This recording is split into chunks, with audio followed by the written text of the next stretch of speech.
কলেজের ছেলেমেয়েরা বিশাল যে মাঠ, এই মাঠে তারা খেলাধুলা করে। তাদের যে তাদের যে উদ্যম, আনন্দ, তারা খুব ভালো করে উপভোগ করে। তারা খেলাধুলায় অনেক দূরে এগিয়ে আছে, লেখাপড়ার পাশাপাশি।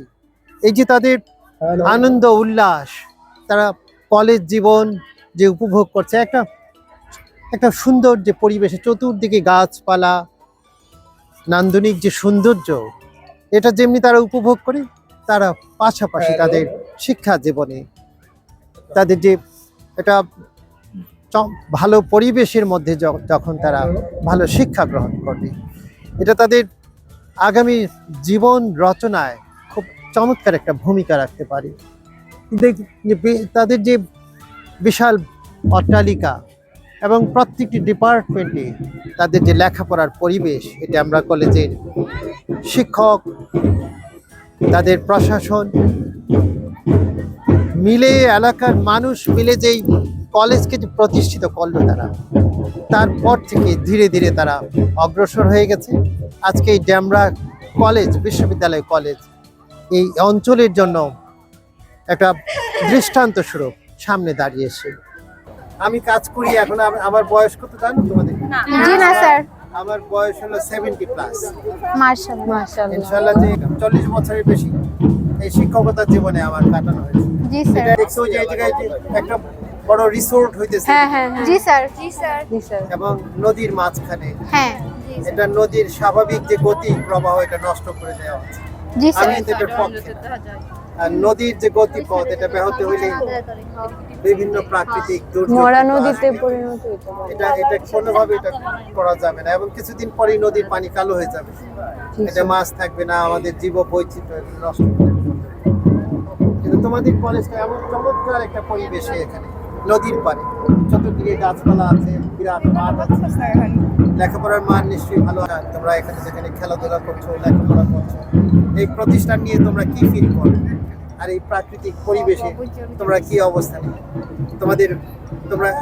তোমাদের শিক্ষকদের কাছে সাথে তোমাদের রিলেশন কেমন, এবং বন্ধুদের সাথে কিভাবে তোমরা আনন্দ, এই কি ছোটবেলার যে কলেজ জীবনটা কেমন এনজয় করছো? তোমরা তো ছেলে মেয়ে দুটি আছে, কোএডুকেশন, তাই না? জি স্যার। এই জায়গায় ভালো অবস্থানে নিশ্চয়ই আছে। মানে প্রকৃতিতে ঘেরা একটা কলেজ, এখানে আমরা মানে পড়াশোনা করে আমাদের মন প্রফুল্ল হয়ে যায়। আমাদের এখানে টিচার্সরা অনেক খুব ভালো, ওনারা আমাদেরকে খুব ভালো করে বুঝায়। আমরা ওনাদের যেভাবে আমাদের বুঝায়, আমাদের বুঝতে অনেক সুবিধা হয়। আর হচ্ছে আমাদের এখানে নদীর পাড়ে কলেজটা হওয়ার কারণে আমরা এখন প্রশান্তি অনেক অনুভব করি। মানে আমাদের আবহাওয়ার জন্য, মানে একটা আবহাওয়ার যে এইটা হয় না, মানে ন্যাচারাল একটা ভিউ আসে, আমরা এটা আনন্দ উপভোগ করে আমরা কলেজটা করতে পারি। তারপর হচ্ছে অনেক মানে পড়ালেখার মান অনেক ভালো। এই কলেজ থেকে প্রায় অনেক ভালো ভালো বিশ্ববিদ্যালয়ে চান্স পেয়েছে, তাই আমরা এখানে পড়ালেখা করে স্যাটিসফাইড। জি স্যার, আমি ডেমরা বিশ্ববিদ্যালয়ের একজন শিক্ষার্থী, প্রথম বর্ষের ইন্টারের। আমি বলতে চাই যে এমনিতে ইচ্ছা ছিল না কলেজে ভর্তি হওয়ার, দূরে ভর্তি হওয়ার ইচ্ছা ছিল, কিন্তু পরিবেশ ভালো হওয়ার কারণে। আর আমি শুনছি আমার আম্মু আর আগে যারা পড়ে গেছে তাদের কাছ থেকে শুনছি যে টিচাররা অনেক ফ্রেন্ডলি, আর যে কোনো বিষয়ে যদি কোনো সমস্যা হয়, সবকিছু যে কোনো বিষয়ে ওনারা অনেক হেল্পফুল আর অনেক সাপোর্টিভ, যার কারণে এই কলেজে ভর্তি হয়েছি। আর সব সময় সতেজ থাকে মন। এনজয় করছো জি স্যার, শিক্ষা জীবনটা এনজয় করছো? জি বন্ধুদের মধ্যে ভালো রিলেশন তোমাদের? জি স্যার। আমার নাম হচ্ছে মারিয়া, আমি ডেমরা কলেজে পড়ি। এখানে আমরা যেটা দেখছি যে প্রাকৃতিক দৃশ্যটা অনেক সুন্দর, এবং বিশেষ করে টিচাররা একদম মানে আমাদের সাথে ফ্রেন্ডের মতো মিশে, এবং কোনো যদি সমস্যা হয় তারা আমাদের জন্য অনেক কিছু করে। এই জন্য আমি অনেক মানে মন থেকে বলতেছি যে ডেমরা কলেজে যদি সবাই ভর্তি হয়, তাহলে তারা টিচার, তারপরে এবং ডেমরা কলেজের পরিবেশ জানবো এবং বুঝবো যে ডেমরা কলেজ এবং টিচাররা কত ভালো, আমাদেরকে কত কেয়ার করে, এবং পড়াশোনার ব্যাপারটা আরো বেশি ভালো, আমাদেরকে অনেক সাপোর্ট করে এবং আমাদেরকে অনেক সাহায্য করে, হেল্প করে।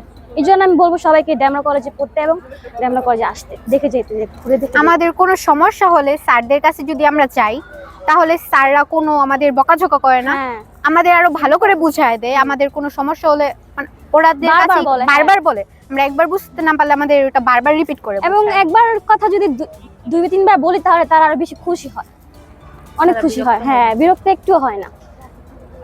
আমরা এই ধরনের প্রতিষ্ঠানই চাই, তাই না? হ্যাঁ একদম স্যার। আমরা আমাদের দেশে যদি এই ধরনের প্রতিষ্ঠান হয় তাহলে আমাদের লেখাপড়ার মান বাড়বে, আমাদের সম্মান বৃদ্ধি পাবে। প্রকৃতির যে বায়ুটা দূষণ হয়ে যাচ্ছে, আমরা প্রতি মুহূর্তে নিঃশ্বাসে প্রশ্বাসে বায়ু গ্রহণ করি। এই জায়গায় আমাদের নিশ্চয়ই একটা ভূমিকা রাখতে হবে জি স্যার। লেখাপড়ার পাশাপাশি। একদম এইটার মধ্যে আমরা একজন বন্ধুকে আমরা পাশে পেতে পারি, সেটা হলো গাছ।